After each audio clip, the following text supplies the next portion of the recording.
maganap ng ating makakain. Sige, asawa ko, mag-iingat ka.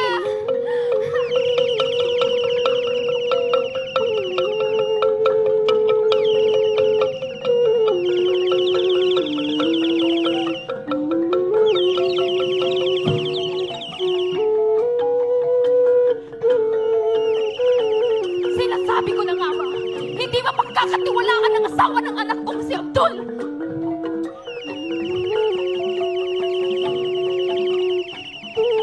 Zuraida!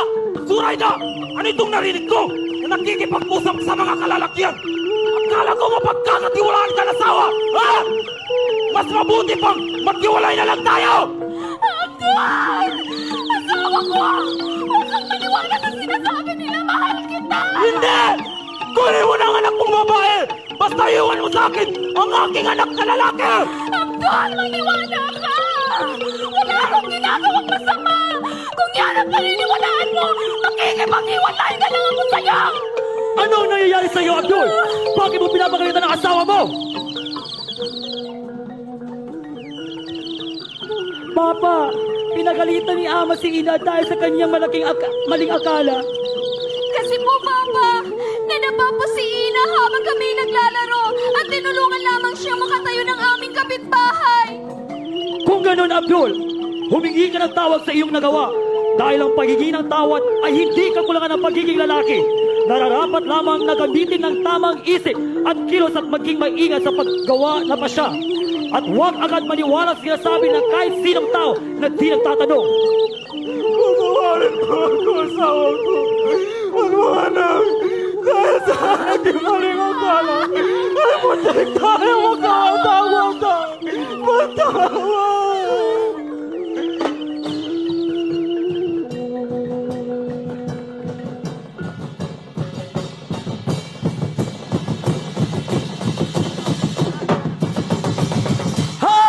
Tara na! Maginugyaw kita!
Mabuhay Hinugyaw Festival 2026!